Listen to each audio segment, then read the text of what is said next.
تو آداب فتویٰ خشک سا مضمون ہے نا، ہم اس کو خشک نہیں رہنے دیں گے، تو انشاءاللہ تھوڑا تھوڑا اس کو تر بھی کریں گے انشاءاللہ، علمی گفتگو بھی کریں گے اور فقیہی بھی کریں گے، کوئی بات نہیں، ساتھ ساتھ چلتا رہے گا۔ تو قوم پیاسی ہے، فتوے کی ضرورت ہے، لیکن ان مفتیوں کی نہیں جو کیلا شریف کو رکھنے کا طریقہ بتائیں، کیلا شریف کو ایسے رکھنا ہے، کھیرے شریف کو ایسے چھیلنا ہے، اور اگر کھجور کی گٹلی میں سے جون نکل آئے تو اس کو مدینہ منورہ چھوڑ کے آنا ہے۔ ایسے مفتیوں کی قوم کو ضرورت نہیں، اصلی مفتیوں کی ضرورت ہے جو واقعتاً قرآن و سنت کے دلائل کی روشنی میں قوم کی رہنمائی فرمائیں۔ جو بندہ کہتا ہے نا کہ مجھے نہیں پتا، کم از کم وہ اپنے آپ کو تو جانتا ہے نا کہ بھائی اس چیز کا مینوں علم نہیں، تو جیڑا جاہل آ کے مینوں پتا ہے تو پتا نہ ہوئے انہوں آندے نے جاہل مرکب، دگنا جاہل ہے، وڈا پو پہ جاہل آتا۔ نحمدہ ونصلی علی رسولہ الکریم، اما بعد، اعوذ باللہ من الشیطان الرجیم، بسم اللہ الرحمن الرحیم، فاسألوا اہل الذکر ان کنتم لا تعلمون۔ عزیز طلبہ، عزیزان گرامی، میں تو بہت ڈرا ہوا تھا کہ پتہ نہیں کتنے سارے سکالر ہوں گے، تو پتہ نہیں مجھ سے بولا بھی جائے گا کہ نہیں۔ شکر ہے کہ آپ کو دیکھ کے میرا خوف دور ہو گیا ہے۔ تو آداب فتویٰ خشک سا مضمون ہے نا، ہم اس کو خشک نہیں رہنے دیں گے، تو انشاءاللہ تھوڑا تھوڑا اس کو تر بھی کریں گے انشاءاللہ، علمی گفتگو بھی کریں گے اور فقیہی بھی کریں گے، کوئی بات نہیں، ساتھ ساتھ چلتا رہے گا۔ اللہ تعالیٰ آپ کو علم و عمل میں اضافہ فرمائے۔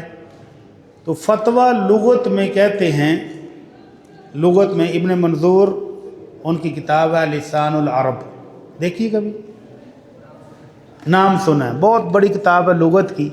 اس میں ابن منظور کہتے ہیں افتاہ فی الامر ابان لہو۔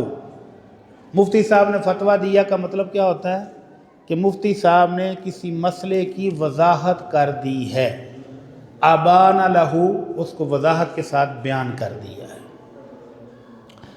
اور کہتے ہیں افتی الرجل فی المسئلہ واستفتیتہ فیہا فافتانی۔ ابن منظور لغوی بحث کر رہے ہیں کہ لغت میں فتویٰ کس کو کہتے ہیں؟ میں نے مفتی صاحب سے فتویٰ مانگا، ان سے مسئلے کی وضاحت چاہی، تو مفتی صاحب نے مجھے جو وضاحت کی اسی کو فتویٰ کہتے ہیں۔ اور لغت میں مطلق الاخبار بالشیء بنوع من الاذا، کسی بھی چیز کی تھوڑی سی وضاحت کے ساتھ اگر بیان کر دیا جائے تو اسی کو فتویٰ کہتے ہیں۔ فتویٰ اور فتیہ دو لفظ استعمال ہوتے ہیں، دونوں کا معنی ایک ہی ہے، اور اس کی جمع آتی ہے فتاوی اور فتاوی، دو جمع آتی ہیں۔ تو آسان زبان میں اگر سمجھنا چاہیں تو لغت میں پھر کس کو کہتے ہیں؟ مشکل مسئلے کی وضاحت، مشکل مسئلے کی وضاحت، کسی سائل کے سوال کا جواب، اور کسی مبہم شے کی وضاحت کو فتویٰ کہتے ہیں۔ تین چیزیں میں نے بیان کی ہیں، کون کون سی؟ مسئلے کی وضاحت، کسی سائل کے سوال کا جواب، اور کسی مبہم شے کی وضاحت کر دینا، اشکال دور کر دینا، اس کو کہتے ہیں فتویٰ۔ اور اصطلاحی اعتبار سے جس کو ہم کہتے ہیں کہ اس کی اصطلاحی تعریف کیا ہے، ہی الاخبار عن حکم اللہ تعالی فی امر مسئولا عنہ شرعا وتوضیحہ للسائل علی غیر وجہ الالزام۔ اردو میں سمجھاتا ہوں، کسی بھی پیش آمدہ مسئلے میں قرآن و سنت اور دلائل شرعیہ کی روشنی میں شرعی حکم بیان کرنا فتویٰ کہلاتا ہے۔ دوبارہ پھر سن لیں اگر نہیں سمجھ آ سکے یا لکھ نہیں سکے تو، کسی بھی پیش آمدہ مسئلے میں، کسی کو مسئلہ آیا کسی کو طلاق کا مسئلہ ہے، کسی کو نکاح کا مسئلہ ہے، کسی کو کاروبار کا مسئلہ ہے۔ ابھی میں آ کر رکا تھا تو ایک کراچی سے ایک بندے نے کال کی، اے جی میرے ابو پیسے مانگ رہے ہیں، دے دیا کہ نہ؟ ابا تیرا ہے، ہن پوچھنا مینوں پہ۔ کہتا جی ابو پیسے مانگ رہے ہیں 22 لاکھ اور میرے پاس ٹوٹل 27 لاکھ ہے، تو میں ہن سوچی پیا کہ انہوں دیاں کہ نہ دیاں، کیونکہ ابو نے استخارہ بھی نہیں کیا اور ابو نے بینک کے ذریعے کاروبار کر رہے ہیں، بینک بھی مشکوک، اور ابو نے استخارہ بھی نہیں کیا، تو اب میں کیا کروں؟ اس کو کہتے ہیں فتویٰ۔ اس نے فون کر کے کیا مانگا ہے؟ مفتی صاحب سے فتویٰ کہ مجھے حل بتائیں اس کا۔ تو میں نے اس کو حل بتایا کہ بھائی یہ کسی کاروباری بندے کو پوچھو جو اس طرح کے کاروبار کرتا ہے، اس کو پوچھ کے مشورہ لے لو کہ یہ محفوظ ہے کہ نہیں۔ اگر تجھے رقم ڈوبنے کا خطرہ ہو تو ابو سے معذرت کر لو، اور اگر تیری رقم محفوظ ہے تو پھر ابو کی خدمت کر دو۔ اسی کو کہتے ہیں فتویٰ۔ کسی بھی پیش آمدہ مسئلے میں قرآن و سنت اور دلائل شرعیہ، قرآن و سنت کے علاوہ دلائل شرعیہ کون سے ہیں؟ اجماع اور قیاس، ان کے ساتھ شرعی حکم کو بیان کر دینا۔ سائل کو پتہ نہیں ہے کہ شرعی حکم کیا ہے، تو اس کو شرعی حکم بیان کر دینا، اسی کو کہتے ہیں فتویٰ۔ اب اگلا مسئلہ ہے کہ فتوے کی ضرورت کیا ہے؟ ضرورت تو ہے۔ آپ کہیں گے جی آج کل تو ماشاءاللہ نیٹ پر ہر چیز موجود ہے، چیٹ جی پی ٹی سوالوں کے جواب دیتا ہے، اسلام 360 میں حدیثیں مل جاتی ہیں، میڈم گوگل سے پوچھو تو وہ پورے مضمون لکھ کے دے دیتی ہے، علم تو عام ہے، کیا ضرورت ہے؟ بیٹا جی آج پہلے سے زیادہ ضرورت ہے، پہلے سے کہیں زیادہ ضرورت ہے، کیونکہ چیٹ جی ٹی جی جو ہے وہ بھی پاگل کر دیتی ہے بندے کو، اور اسلام 360 والا تو صرف آپ کو حدیث دے گا، اس کا ترجمہ دے گا، یہ نہیں بتائے گا کہ یہ منسوخ ہے کہ ناسخ، یہ مطلق ہے کہ مقید، یہ پہلے والا حکم ہے کہ بعد والا، یہ راجح ہے کہ مرجوح، اس کے بارے میں آپ کو کچھ نہیں بتائے گا، تو پھر آپ کو دھوکہ ہوگا۔ میں مثالیں سے ابھی سمجھاؤں گا، پہلے حدیث سن لیں۔ اللہ کے نبی صلی اللہ علیہ وسلم کا فرمان ہے، ان اللہ لا ينتزع العلم انتزاعا من الناس، صحیح بخاری کی روایت آپ نے پڑھی ہوگی، ولیکن یقبض بقبض العلماء، اللہ لوگوں کے سینوں سے علم کو نہیں چھینتا، بلکہ کیا کرتا ہے؟ علماء کرام دنیا سے اٹھ جاتے ہیں اور ان کے ساتھ ہی بہت بڑا علم کا ذخیرہ بھی اٹھ جاتا ہے، اور پھر ایک وقت آتا ہے کہ لوگ جہلاء کو اپنا عالم، اپنا مفتی، اپنا علامہ بنا لیتے ہیں، فَسُئِلُوا فَأَفْتُوا بِغَيْرِ علم، ان کے پاس علم ہوتا نہیں، پھر بغیر علم کے وہ فتوے چاٹتے ہیں، فَضَلُّوا وَأَضَلُّوا، خود بھی گمراہ ہوتے ہیں اور دوسروں کو بھی گمراہ کرتے ہیں۔ نیٹ پر دیکھیں، ابھی رمضان آ رہا ہے نا، تو بڑے عجیب و غریب فتوے ملیں گے آپ کو۔ ایک مفتی صاحب جس نے بڑا کلہ سجایا ہوا ہے، واسکٹ پہنی ہے، بڑا خوبصورت لباس، بڑا خوبصورت سٹیج، اور لگتا ہے کہ پاکستان جس سے بڑا مفتی کو نہیں ہونا۔ مفتی صاحب فتویٰ دے رہے ہیں کہ جب آپ واش روم میں جائیں اور آپ نے روزہ رکھا ہو تو استنجا کس طرح سے کرنا ہے؟ کیسے کرنا ہے؟ سانس کو گھونٹ کے، بند کر کے، کٹ کے منہ، اور نیچے سے بھی ٹائٹ کر کے ہوا، کیونکہ اگر آپ کی ہوا اوپر سے لیک ہوئی تو نیچے سے پریشر بنے گا اور پانی اندر چلا جائے گا تو روزہ ٹوٹ جائے گا۔ تو یہ مفتی صاحب کیا ہیں؟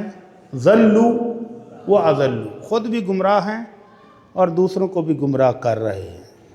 تو اس طرح کے بے وقوف لوگ دنیا میں آ جائیں گے، جن کو علم کا رتی برابر بھی ان کو پتہ بھی نہیں ہوگا، لیکن وہ خود کو بہت بڑا مفتی شمار کریں گے۔ اور اس سے بڑا فتنہ ہے chat G P T, madam Google, اسلام 360، اگرچہ اس کو آپ نعمت کہہ سکتے ہیں۔ نعمت کس کے لیے ہے؟ جس کے پاس علم موجود ہے، وہ یہ سہولتیں استعمال کرے تو منٹوں میں کام ہو جاتا ہے جو گھنٹوں میں پہلے ہوتا تھا۔ مثال کے طور پر 3 اپنے دور کے طالب علم، قاری صہیب احمد میر محمدی، اور آپ کا یہ سامنے بیٹھا ہوا خاکسار محمد اجمل پٹی، اور ہمارے ساتھی تھے شاہد عزیز، مدینہ یونیورسٹی میں ایک حدیث ڈھونڈنے لگ گئے۔ ہمیں پتہ ہے کہ حدیث بخاری میں ہے، ہم نے پڑھی ہوئی ہے۔ اب بیٹھے عشاء کی نماز کے بعد رات 1 بج گیا، 3 بندے صحیح بخاری سے حدیث ڈھونڈ رہے ہیں، نہیں مل رہی۔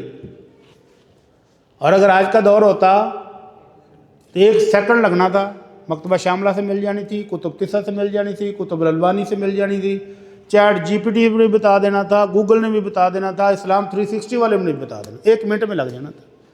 تو یہ ساری سہولتیں نعمت ہیں، لیکن کس کے لیے؟ جو عالم نہیں ہے اس کے لیے یہ فتنوں کا سیلاب ہے۔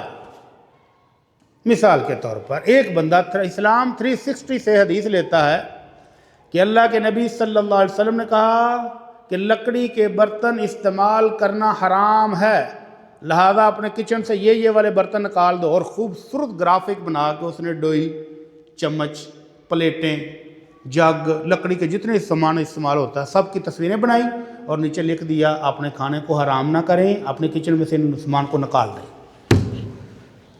ہاں جی، اب حدیث تو ہے بخاری میں، حدیث تو بخاری شریف میں ہے، لیکن یہ جو علامہ صاحب مفتی بنے بیٹھے ہیں نا، یہ مفتی نہیں ہے۔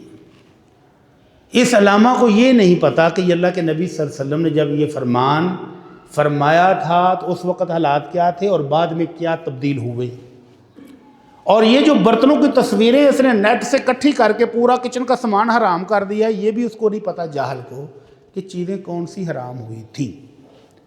ابتدائے اسلام میں جب صحابہ کرام شراب پیتے تھے، شراب کی اجازت تھی ابھی، تو کچھ برتن ایسے تھے جوسر مشینیں بھی نہیں تھیں، تو جوس پینے کا طریقہ کار کیا تھا عربوں کے یہاں؟ نبیذ کہتے کہتے ہیں، کھجور، انگور، جو، کشمش، ان کو کسی برتن میں ڈالیں، پانی ڈالیں اور اوپر سے بند کر کے رکھ دیں، تو 15-20 گھنٹے کے بعد وہ آٹومیٹک جوس بن جاتا تھا، اس کو پینا جائز ہے۔ لیکن اگر اس کے اندر نشہ پیدا ہو جائے، بلبلے پیدا ہو جائیں اور وہ پینے کے بعد بندہ گھوم جائے تو پھر وہ شراب کہلاتی ہے، پھر وہ حرام ہے۔ تو اللہ کے نبی صلی اللہ علیہ وسلم کے دور میں کچھ برتن ایسے تھے، جس طرح بھی ہمارے ہاں پریشر کوکر ہے، دیسی مرغا ویسے گالو تو کتنے منٹیں گلدا ہے؟ 2 گھنٹے 3 گھنٹے، اور پریشر کوکر میں ڈالو تو آدھے گھنٹے میں۔ اسی طرح کچھ برتن تھے جن میں یہ نبیذ بہت جلدی نشہ آور شراب بن جاتی تھی۔ ان میں سے ایک تھا کدو۔ کدو دیکھا کبھی بڑا جو پک جائے، اتنا بڑا ہوتا ہے، بڑا سخت ہوتا ہے، اس کو کھوکھلا کر کے تو اس کے اندر نبیذ بناتے تھے، اوپر سے ٹائٹ کر دیتے تھے، بند کر دیتے تو بہت جلدی نشہ پیدا ہو جاتا تھا۔ دوسرا برتن تھا جس کو ہم کہتے ہیں لک والے برتن، یہ عام برتن پینٹ ہوا نظر آ رہا ہے، اسی طرح کا برتن جس کے اوپر پینٹ کر دیا جائے لک کا، ہوا ٹائٹ ہو جاتی ہے تو پھر اس کو جب اوپر سے بند کرو گے تو نشہ بہت جلدی پیدا ہو جائے گا۔ تیسرے برتن وہ تھے جن کو پینٹ کیا جاتا تھا لک کے علاوہ چیزوں سے، اور چوتھا برتن تھا کھجور کے تنے کی لکڑی سے بنا ہوا۔ تو ان برتنوں میں نبیذ بنانا جائز تھا، لیکن پتہ نہیں چلتا تھا کہ کب نشہ پیدا ہو جائے گا، اس لیے اللہ کے نبی نے یہ مخصوص 4-5 برتن منع کر دیے۔ پھر جب صحابہ کرام کے نزدیک شراب کی حرمت پکی ہو گئی، سب کو پتہ چل گیا کہ اب شراب نہیں پئیں گے، تو پھر اللہ کے نبی نے ان برتنوں کی بھی اجازت دے دی۔ لیکن اسلام 360 والوں نے تو حدیث کا ترجمہ کیا ہے، اب اس مفتی کو پتہ ہونا چاہیے کہ یہ حدیث منسوخ ہے کہ نہیں، اس کا حکم باقی ہے کہ نہیں، لیکن اس کو پتہ نہیں ہے، اس نے بورچی خانے کے جتنے برتن لکڑی کے ملتے ہیں سارے حرام کر دیے۔ تو یہ اس لیے میں کہہ رہا ہوں کہ فتنوں کا دور ہے، علم کے وسائل زیادہ ہیں، سہولت زیادہ ہے، لیکن کس کے لیے فائدہ مند ہے؟ جس کے پاس علم ہے۔ فَاسْأَلُوا أَهْلَ الذِّكْرِ إِن كُنتُمْ لَا تَعْلَمُونَ قُلْ هَلْ يَسْتَوِي الَّذِينَ يَعْلَمُونَ وَالَّذِينَ لَا يَعْلَمُونَ۔ ان آیتوں پر غور کریں، اب بھی ان کی افادیت ویسی ہے جیسے 1400 سال پہلے تھی۔ علماء کو طبقے کو فائدہ ہے ان چیزوں کا، لیکن جاہل فائدہ اٹھائے گا تو نقصان اٹھائے گا۔ مثال کے طور پر ایک بندے نے چیٹ جی پی ٹی سے پوچھا کہ اگر عید الفطر اور عید الاضحیٰ ایک ہی دن آ جائیں تو پہلے نماز کون سی پڑھیں گے؟ تو چیٹ جی پی ٹی نے کہا جی اس میں علماء کرام کا اختلاف ہے، فقہائے حنفیہ کے نزدیک یہ ہے کہ پہلے عید الفطر پڑھیں اور پھر بعد عید الاضحیٰ پڑھیں۔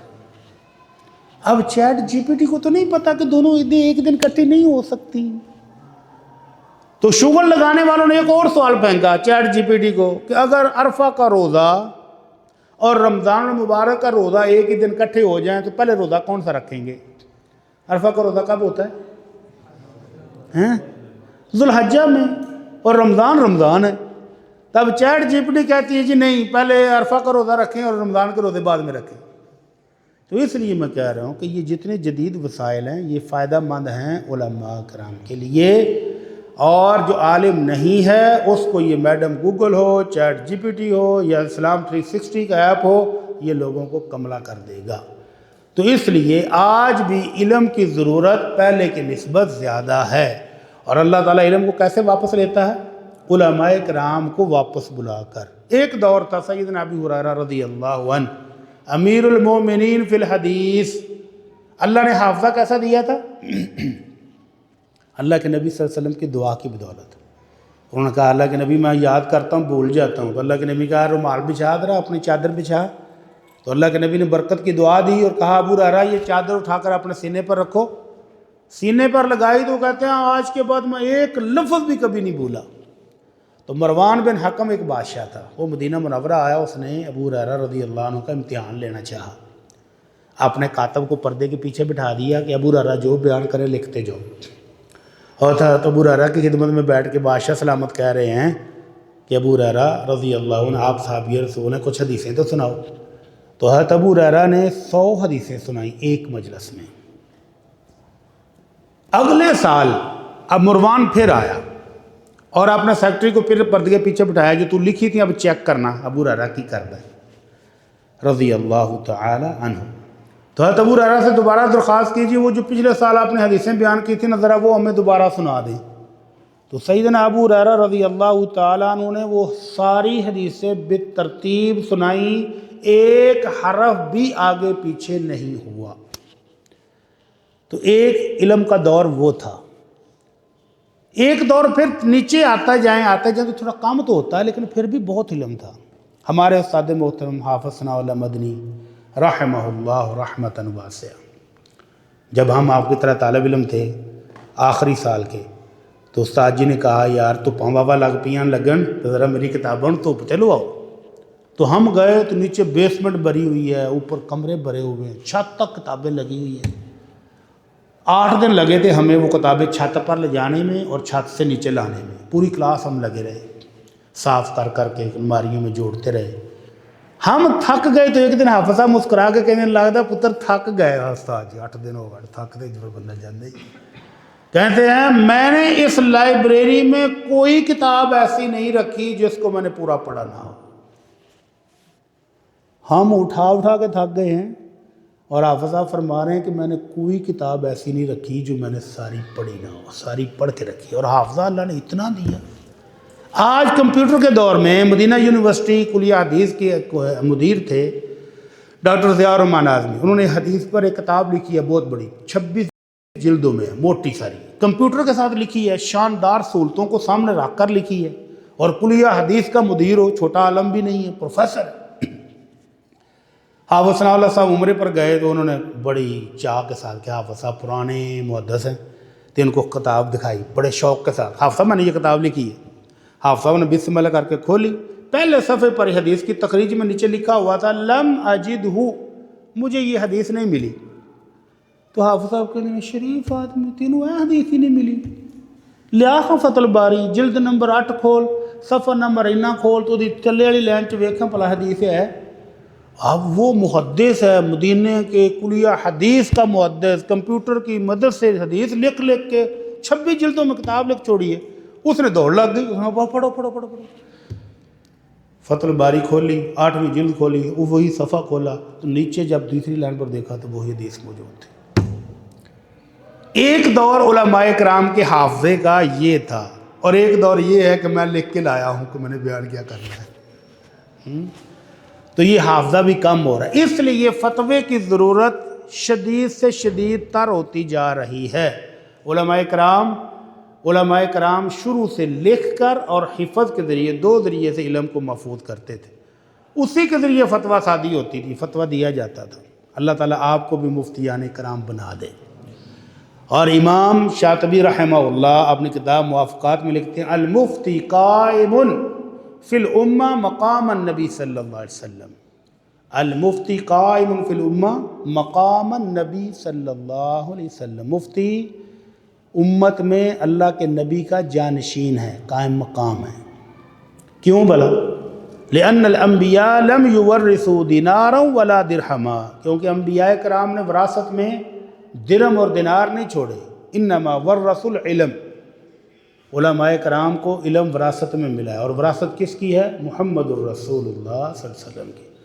تو اس وراثت کو آپ بھی وارث ہیں، اس کو سنبھالیں اور آنے والی قوم کی رہنمائی کریں۔ قوم بہت پیاسی ہے، اتنی پیاسی ہے کہ آپ تصور نہیں کر سکتے۔ پیغام ٹی وی پر 2 گھنٹے کا پروگرام ہوتا ہے فتوے کا، آج کل شروع ہے، کل سے 2 گھنٹے میں پورے پاکستان سے نہیں پوری دنیا سے کالیں آ رہی ہوتی ہیں، اور 2 گھنٹے کے بعد اس کو 3 اور 3 سے 4 اور 5 گھنٹے تک، پہلے سر ہم رات 12 بجے تک بھی بیٹھے رہے اور کالیں آ رہی ہیں، لوگ تھکتے ہی نہیں ہیں، اتنے لوگ پیاسے ہیں، لوگوں کو نماز کا نہیں پتہ۔ ہم نے ٹی وی پر مسئلہ بیان کیا تو ایک بندہ کسی گاؤں سے آیا مجھے ملنے کے لیے، اسی طرح دیہاتی جیسے مسجد میں پٹھے پا کے انہیں بیچارہ آیا، کہندا جی صاحب تہاڈا شکریہ ادا کرنے واسطے میں آج اپنا کام چھڈ کے آیا، ساری زندگی ہمیں غسل کے طریقے کا نہیں پتا تھا، ایسے ہی نہا نو چڑھی تھی، بس ٹھیک، تمہارا کلپ سنا ہے تو اب پتہ چلا ہے کہ سنت کے مطابق غسل کسی کو کہتے ہیں۔ تو میں آج مجھے نو پٹھے پٹھے پا کے تو میں سیدھا آیا، میں کہ پہلے حضرت پٹی صاحب تو شکریہ ادا کر رہا ہوں۔ تو قوم پیاسی ہے، فتوے کی ضرورت ہے، لیکن ان مفتیوں کی نہیں جو کیلا شریف کو رکھنے کا طریقہ بتائیں، کیلا شریف کو ایسے رکھنا ہے، کھیرے شریف کو ایسے چھیلنا ہے، اور اگر کھجور کی گٹلی میں سے جون نکل آئے تو اس کو مدینہ منورہ چھوڑ کے آنا ہے۔ ایسے مفتیوں کی قوم کو ضرورت نہیں، اصلی مفتیوں کی ضرورت ہے جو واقعتاً قرآن و سنت کے دلائل کی روشنی میں قوم کی رہنمائی فرمائیں۔ تو اللہ کے نبی صلی اللہ علیہ وسلم کے دور میں فتویٰ کیسے چلتا تھا؟ قرآن مجید میں فتوے کا لفظ آتا ہے کہیں؟ آپ میں سے حافظ کون کون ہیں؟ حافظ قرآن کون کون ہیں؟ ہاں جی، فتوے کا لفظ قرآن مجید میں کہیں آتا ہے؟ ہاں جی، شاباش، یستفتونک فی النساء، یستفتونک فی الکلالہ، اور یوسف علیہ السلام کو انہوں نے کیا کہا تھا؟ اگر یوسف ایھا الصدیق افتنا، ہمیں فتویٰ دے دیں، اور اللہ کے نبی سے آ کر پوچھتے ہیں اللہ کے نبی ہمیں فتویٰ دیجئے، اور پھر صحابہ کرام کے سوالات ہیں، یسألونک عن الاحلہ، یسألونک عن الروح، یسألونک کتنی بار آتا ہے قرآن مجید میں؟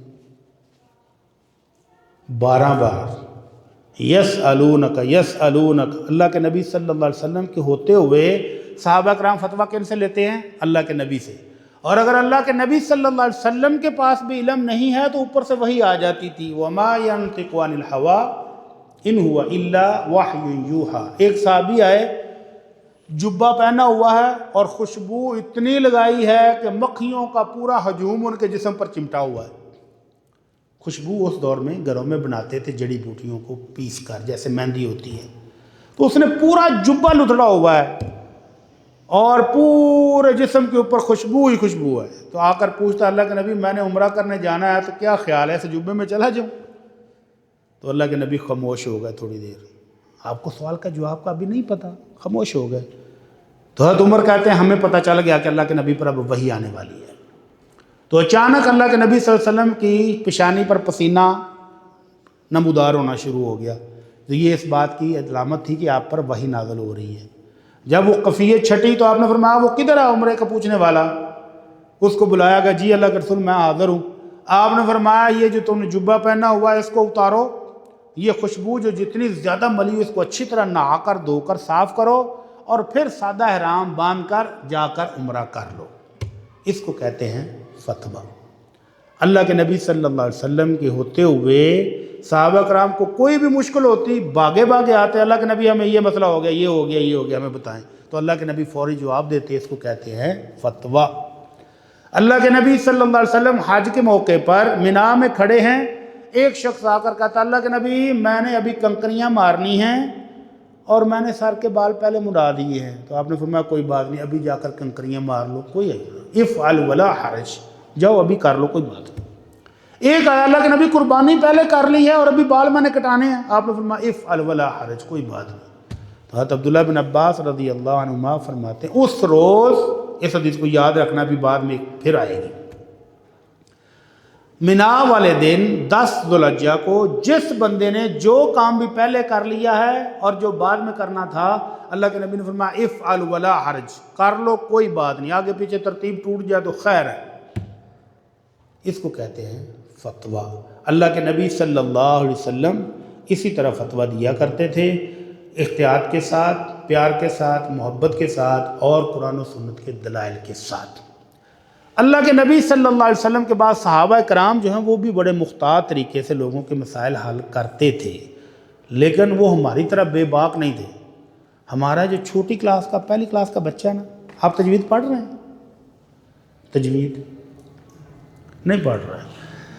مدارس میں جب تجوید میں لحن جلی اور لحن خفی آتا ہے نا، کتنی دیر بعد آ جاتا ہے؟ 2-4 سبق گزرتے ہیں، تمہید کے اندر ہی لحن جلی اور لحن خفی کی بات آ جاتی ہے۔ بونگا بلوکا مرکز ہے نا، وہاں قرآن کرام تیار ہوتے ہیں ماشاءاللہ۔ تو وہاں پہلی کلاس میں بچوں کو جب پڑھایا جاتا ہے لحن جلی اور لحن خفی، تو میں پڑھاتا تھا صرف، علم و صرف پڑھاتا تھا، تو وہ بچے نہ آ کر تیسرے چوتھے دن ہی استاد جی اوپر ساڈے پنڈ والا امام لحن جلی کردا ہے تے پھر وہ پیچھے نماز ہو جائے گی۔ تو میں کہا شاباش پترو، ابھی 3 دن ہوئے ہیں آپ کو کلاس میں بیٹھے اور مفتی آپ بن گئے ہیں۔ وہ بزرگ جو ساری عمر نمازیں پڑھاتے رہے اور آپ کا باپ دادا بھی ان کے مقتدی تھے، تو اب یہ 3 کلاسیں پڑھنے کے بعد مفتی بن گیا، کہتا ہے اس کے پیچھے نماز ہو جائے گی کہ نہیں ہو جائے گی۔ تو اس طرح ہوتا ہے جب علم کی کمی ہو۔ تو اللہ کے نبی صلی اللہ علیہ وسلم کے دور میں صحابہ کرام فتویٰ دیتے تھے، لیکن بڑی احتیاط کے ساتھ۔ اللہ کے نبی صلی اللہ علیہ وسلم فرماتے ہیں اعلمہم بالحلال والحرام، کون ہے؟ معاذ بن جبل رضی اللہ عنہ۔ میری امت کا حلال حرام کا سب سے ماہر معاذ بن جبل ہے رضی اللہ عنہ۔ وافرادہم زید بن ثابت واقرأہم ابی بن کعب رضی اللہ عنہما، کہ میری امت کو اگر قرات کا مسئلہ پوچھنا ہو تو کس سے پوچھے؟ ابی بن کعب سے۔ اگر وراثت کا مسئلہ پوچھنا ہو تو کس سے پوچھے؟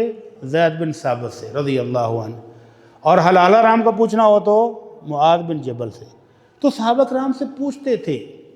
تو حضرت عبد الرحمن بن ابی لیلہ کہتے ہیں کہ بعض دفعہ ہم 120 صحابہ کرام سے بھی مسئلہ پوچھتے، ہر بندہ دوسرے کی طرف بھیج دیتا، میرے بڑے بھائی سے پوچھ لو ان کو زیادہ پتہ ہے، بڑے بھائی سے پوچھ لو ان کو زیادہ پتہ ہے۔ 120 صحابہ سے پوچھتے پوچھتے واپس پھر اسی کے پاس آ جاتے جیسے شروع کیا تھا۔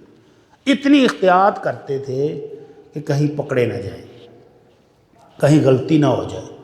حضرت زید بن ارقم رضی اللہ تعالیٰ عنہ سے پوچھا گیا کہ آپ حدیث کیوں نہیں بیان کرتے؟ باقی وہ بھی بیان کرتا ہے، ابو ہریرہ رضی اللہ عنہ بیان کرتے ہیں، وہ بھی کرتے ہیں، وہ بھی کرتے ہیں۔ وہ کہتے ہیں کبرنا و نسینا، ہم بوڑھے ہو گئے ہیں اور اب بھولنا شروع ہو گئے ہیں، اور اللہ کے نبی صلی اللہ علیہ وسلم کی حدیث بہت شدید معاملہ، اس میں غلطی ہو جائے تو بچیں گے کیسے؟ اس لیے ہم نہیں بیان کرتے۔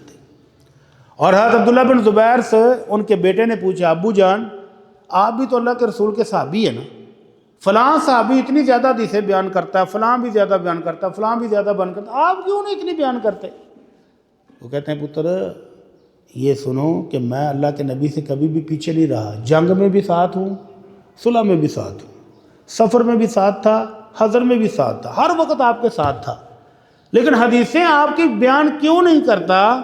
کیونکہ میں نے اللہ کے نبی سے سنا ہوا من کذب علی متعمدا فلیتبوأ مقعدہ من النار، جس نے جھوٹ بولا میرا نام لے کر تو وہ اپنا ٹھکانہ جہنم میں بنا دے۔ تو اس لیے صحابہ کرام احتیاط کرتے تھے فتویٰ دینے میں بھی اور فتویٰ لینے میں بھی۔ البتہ اللہ کے نبی صلی اللہ علیہ وسلم کی موجودگی میں وہ جاتے تھے اور ڈائریکٹ جا کر پوچھ لیتے تھے۔ اللہ کے نبی صلی اللہ علیہ وسلم کے بعد صحابہ کرام امہات المومنین سے پوچھتے تھے، بڑے بڑے صحابہ کرام سے بھی پوچھ لیتے تھے۔ جیسے اماں جی عائشہ سے رضی اللہ عنہا سے ان کے شاگرد مسروق نے پوچھا اماں جی حل رعا محمد صلی اللہ علیہ وسلم ربہ، کیا محمد صلی اللہ علیہ وسلم نے اپنے رب کو دیکھا ہے؟ تو اماں جی کہتے ہیں لقد قف شعری مما قلت، پتر تیری یہ بات سن کے میرے رونگٹے کھڑے ہو گئے، کتنا بڑا سوال تو نے کر دیا ہے۔ پھر مسئلے کی وضاحت بھی کی۔ ہمارے ہاں مشہور کیا ہے؟ شب معراج کے قصے سناتے سناتے مولوی صاحب کہتے ہیں، کیا کہتے ہیں، اللہ کے نبی صلی اللہ علیہ وسلم 7 آسمانوں کے اوپر گئے، جبریل نے کہا کہ بس جی ساڈے تو پر جلدے نے اگاں جاندے آگاں تسیں جانا ہے ہن۔ پھر اللہ کے نبی آگے گئے تو اللہ رب العزت عرش سے نیچے اترے اور آ کر پیارے کو جپھی ڈال کے ملے، سبحان اللہ، اور پھر اللہ کے نبی کو عرش کے اوپر بٹھایا۔ تو یہ گپیں معراج شریف کے بیان میں ہم سنتے ہیں۔ اور اللہ کے نبی صلی اللہ علیہ وسلم کی صحیح حدیث صحیح مسلم میں ہے، اماں جی عائشہ کہتی ہے میں نے اللہ کے نبی سے پوچھا، اللہ کے نبی کیا معراج کی رات آپ نے اپنے رب کو دیکھا ہے؟ تو اللہ کے نبی فرماتے ہیں نور انا اراہ، وہ تو سراپا نور ہے، میں کیسے دیکھ سکتا ہوں، ان آنکھوں میں بھی قوت نہیں ہے اللہ کا دیدار کرنے کی۔ ایک نبی نے مطالبہ کیا تھا کہ اللہ میں نے آپ کو دیکھنا ہے، کون سے نبی؟ موسیٰ علیہ السلام، لاڈلے تھے نا، ہر روز باتیں شاتیں ہو جاتی تھی تو انہوں نے کہا اللہ میں نے دیکھنا ہے، میں نے دیکھنا ہے۔ تو اللہ رب العزت نے کیا کہا تھا؟ ہاں، پہاڑ کی طرف دیکھو، پہاڑ مضبوط ہے تم سے، اگر وہ پہاڑ میری تجلی برداشت کر گیا تو پھر تو بھی دیکھ لینا۔ تو جب اللہ نے پہاڑ کو تجلی دکھائی تو پہاڑ ریزہ ریزہ ہو گیا، ریت بن گیا۔ جزاک اللہ خیرن بیٹا، شکریہ، جزاک اللہ۔ تو پہاڑ ریت کا ڈھیر بن گیا۔ تو اللہ رب العزت نے کیا فرمایا؟ لن ترانی، موسیٰ تو ابھی نہیں دیکھ سکتا، ابھی تیری آنکھوں میں قوت ہے۔ البتہ قیامت والے دن جنتیوں کو اللہ وہ قوت دے گا جس سے دیدار ہوگا، اور یہ دیدار اللہ کی نعمتوں میں سے سب سے بڑی نعمت ہوگی جو اللہ اپنے بندوں کو دے گا۔ تو ابھی فی الحال ممکن نہیں ہے۔ اماں جی عائشہ نے فتویٰ کیا دیا کہ بیٹا یہ سوال ہی تیرا اتنا سخت ہے کہ میرے تو رونگٹے کھڑے ہو گئے۔ تو صحابہ کرام بڑی احتیاط کے ساتھ فتویٰ دیتے تھے، صحابہ کے بعد تابعین بھی اسی احتیاط کے ساتھ فتویٰ ضرور دیتے تھے لیکن بڑی احتیاط کے ساتھ۔ امام شافعی رحمہ اللہ، وہ عراق کے مفتی اعظم کہہ سکتے ہیں آپ ان کو، ان سے کسی بندے نے آ کر مسئلہ پوچھا، وہ کہتے ہیں لا ادری، مجھے نہیں پتا۔ پھر کسی موقع پر کوئی اور سوال ہوا، کہتے ہیں لا ادری۔ وہ بندہ غصہ ہو گیا، کہنے لگا الا تستحی من قولک لا ادری وانت فقیہ العراق، آپ پورے عراق کے مفتی اعظم ہو کر لا ادری کہتے ہو، شرم نہیں ہوندی؟ وہ کہتے ہیں نہیں ہوندی۔ کیوں نہیں آتی بھائی؟ جب فرشتوں نے کہا تھا لا علم لنا الا ما علمتنا، تو کیا فرشتوں کو شرم آئی تھی؟ اس میں شرم والی کیا بات ہے؟ لا ادری نصف العلم، جو بندہ کہتا ہے نا کہ مجھے نہیں پتا، کم از کم وہ اپنے آپ کو تو جانتا ہے نا کہ بھائی اس چیز کا مینوں علم نہیں۔ تو جیڑا جاہل آ کے مینوں پتا ہے تو پتا نہ ہوئے انہوں آندے نے جاہل مرکب، دگنا جاہل ہے، وڈا پو پہ جاہل آندا، کہ جنہوں پتا بھی نہیں تو دعویٰ بھی کردا کہ مینوں سارا پتا ہے۔ ابھی مثالیں آئیں گی انشاءاللہ ایسے جاہلوں کی۔ تو اس لیے صحابہ کرام اور تابعین کے دور میں فتویٰ چلتا رہا پوری احتیاط کے ساتھ اور پوری ذمہ داری کے ساتھ۔ اب دیکھتے ہیں کہ مستفتی جو فتویٰ مانگ رہا ہے اس کو بھی کچھ آداب کا خیال کرنا چاہیے، کوئی ادب و آداب، کوئی احترام، کوئی حیا ہونی چاہیے کہ نہیں؟ اور یار انجنج تو کرو، تسی تو انجنج بھی نہیں کر رہے سامنے ہیں۔ ایک لطیفہ سنا دیں تاکہ تھوڑی نیندر غائب ہو جائے ہیں۔ ہمارے استاد محترم نے ہمیں سنایا تھا مدینہ منورہ میں کلاس پڑھاتے ہوئے، مدینہ ایک چھوٹا سا گاؤں ہے، چھوٹا سا گاؤں ہی تھا، ابھی ایک مارکیٹ تھی، چند ایک وہاں پر تاجر تھے۔ تو ایک تاجر نے بندر پالا ہوا تھا، تو وہ ہر روز 12 بجے جب گھر کھانا کھانے جاتا نا تو باندر نو اپنی سیٹ تے بٹھا جاتا، لے بھی تو اتنے دھیان رکھی دکان دا، باندر بڑا سیاح سمجھدار جانور ہے، وہ بڑا ٹینشن بیٹھا رہتا تھا۔ ایک چور نے دیکھا کہ یہ دکاندار ہر روز 12 بجے جاتا ہے اور اتنے بعد ٹائم کے بعد واپس آتا ہے، اتنی دیر باندر ہی ہوتا ہے، باندر نہ کوئی کہانی پہ سکتی ہے۔ تو وہ سامنے آ کے بیٹھ گیا باندر کے، تو باندر کو دیکھتا رہا تو باندر بھی ادھر ویندا رہا۔ انہیں حساب لایا باندر نقلاں بڑیاں لاندا ہے، جو کام تم کرو گے نا باندر بھی وہی کرے گا۔ تو وہ اس نے بیٹھے بیٹھے ایسے کرنا شروع کر دیا، جو 3-4 دفعہ انج کیتا نا تو باندر سچ مچ ہی سو گیا۔ وہ اٹھا، اس نے گلا سلا صاف کیا، سامان جڑا لینا سی لے کے تو نکل گیا۔